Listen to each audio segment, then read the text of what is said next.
ծառայողների մասին պաշտպանության նախարարի Ձմեռային զորակոչի կազմակերպման ժամկետը հունվարի 31-ից երկարաձգվել է մինչև 2026 թվականի փետրվարի 13-ը ներառյալ։ Որոշումն ընդունվել է կառավարության այսօրվա նիստի ընթացքում։ Որոշման ընդունումը պայմանավորված է 2025 թվականի զորակոչի ենթակա քաղաքացիների առողջական վիճակի հետազոտման գործընթացն ավարտին հասցնելու եւ դրանց արդյունքներով քաղաքացիների զորակոչի կարգավիճակը հստակեցնելու անհրաժեշտությամբ, ասված է որոշման հիմնավորման մեջ։ Պաշտպանության նախարարության պարզաբանմամբ 2025 թվականի ձմեռային զորակոչի ընթացքում ենթակա քաղաքացիներին այլևս չեն տրամադրվի անհիմն տարկետումներ, ինչպես նաև նրանց բժշկական փորձաքննությունը չի հետաձգվի եւ չի տեղափոխվի 2026 թվականի ամառային զորակոչ։ Չափազանց հետաքրքիր process-ներ են ընթանում։ Ադրբեջանից Հայաստան եկող բենզինը ադրբեջանական թե ռուսական է։ Ռետորական հարց է հնչեցրել երկրորդ նախագահ Ռոբերտ Քոչարյանը, հիշեցնելով, որ Ադրբեջանն ունի մեկ նավթազտարան եւ այն հազիվ է բավարարում իր պահանջները։ Իսկ անցած տարի Ադրբեջանը Ռուսաստանից ներմուծել է 120,000 տոննա պրեմիում տեսակի բենզին։ Քոչարյանը նաեւ հիշել է Հեյդար Ալիևի հետ իր հեռախոսազրույցը հայ-ադրբեջանական առևտրի առաջարկի մասին։ Մի անգամ զանգել էի Հեյդար Ալիևին եւ ասել եմ մեծ ծրագիր ենք անում լիսի հիմնադրամով ասֆալտել։ Ես անձամբ զանգել եմ իմ գրասենյակից եւ իրեն առաջարկել եմ, որ բիտումը մենք իրենցից առնենք։ Այո, Իրանից են բիտումը, ասի լավ էլ քայլան մենք նաեւ սկսենք տնտեսական հարաբերություններ ձևավորել։ Ինքը ասեց մի երկու օր դուր մտածեմ հետ կզանգեմ։ Երկու օր հետո զանգելա, գիտեք ինչ ասա։ Ասելա ճիշտ ես ասում, բայց մեր մոտ կարող է դա սխալ ընկալել։ Ես որ այդ գործարքին գնամ, ինձ շատ ուշ քննադատության տակ կհայտնվեմ։ Ես իրեն ասել եմ, ես ինձ ավելի շատ պետք է Հայաստանում քննադատել, որովհետև մենք ենք առնում փողը, մենք ենք տալիս ձեր ապրանքը բերել։ Ասում եմ, գիտես, մի քիչ տրամադրությունները այստեղ ուրիշ են։ Դուք հաղթած կողմ եք ու տրամադրությունները ուրիշ են։ իմ հրապարակային գոհունակությունը։ Վարչապետ Նիկոլ Փաշինյանը հնացած է համարել երկրորդ նախագահ Ռոբերտ Քոչարյանի իմացությունը տարածաշրջանային եւ միջազգային իրադրության մասին։ Կարծում եմ պարոն Քոչարյանի գիտելիքները եւ իմացությունը տարածաշրջանի եւ միջազգային իրադրության մասին հուսահատ կերպով հնացած են, որևէ այլ բան չունեմ ավելացնելու։ Ռոբերտ Քոչարյանը իր ասուլիսում նշել էր, որ թրիփը մեր ամենամեծ անվտանգային սպառնալիքն է դառնալու։ Ըստ երկրորդ նախագահի թրիփը հայ-ամերիկյան պրոյեկտ է Ադրբեջանի եւ Թուրքիայի համար։ Իդեպ Փաշինյանի արձագանքի մասին նույնպես հարցրել են Քոչարյանին։ Նա ասել է. «Մեջբերում, ես վաղուց չեմ մեկնաբանում այդ մարդու ասացները»։ خیلی جدی‌تر از گذشته بود و ما وارد Իրանի արտաքին գործերի նախարար Աբբաս Արաղչին հայտարարել է, որ մեջբերում Իրանի զինված ուժերի մատները ձգանի վրա են, պատրաստ արձագանքելու ցանկացած ագրեսիայի։ Արաղչիի խոսքով հունիսյան 12-օրյա պատերազմից դասեր են քաղել, հակահարված հասցրել արագ եւ արդյունավետ։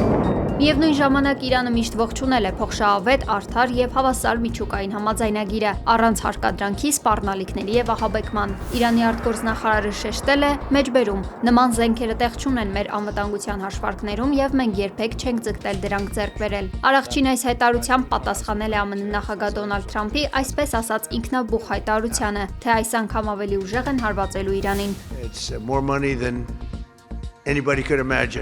ԱՄՆ նախագահը հայտնել էր, որ Իրանի ափերին մեծ նավատորմ է մոտենում։ Մոսկվայում ձյան տեղումները գրանցել են ռեկորդային ցուցանիշ։ Բնության գեղեցիկ երևույթներից մեկը, սակայն բազմաթիվ վթարների եւ մեծ խցանումների պատճառ է դարձել։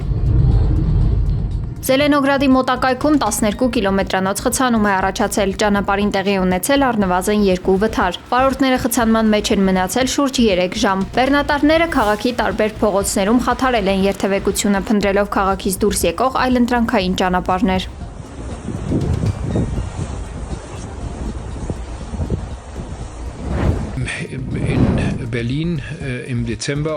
Ուկրաինայի 2027 թվականի հունվարի 1-ին Եվրամիությանը միանալու մասին խոսք անգամ լինել չի կարող։ Դա պարզապես անհնար է, հայտարարել է Գերմանիայի կանցլերը։ Նրա խոսքով այժմ կան այլ առաջնահերթություններ Աբու Դաբիում ընթացող բանակցությունները։ Անդամակցել ցանկացող յուրաքանչյուր երկիր նախ պետք է համապատասխանի այսպես կոչված Կոպենհագենի չափանիշներին, եւ այս գործընթացը սովորաբար տևում է մի քանի տարի, նշել է Գերմանիայի առաջնորդը։ A múlt héten ukrán Ուկրաինայի անդամակցությանը դեմ է նաև Հունգարիան։ Հենց այդ պատճառով են լարված հունգարա-ուկրաինական հարաբերությունները։ В усіх регіонах, де є для цього потреба, Ավելի վաղ Ուկրաինայի նախագահը հայտարարել էր, որ 2027 թվականի սկզբից Ուկրաինան արդեն Եվրամիության անդամ է լինելու։ з опаленням.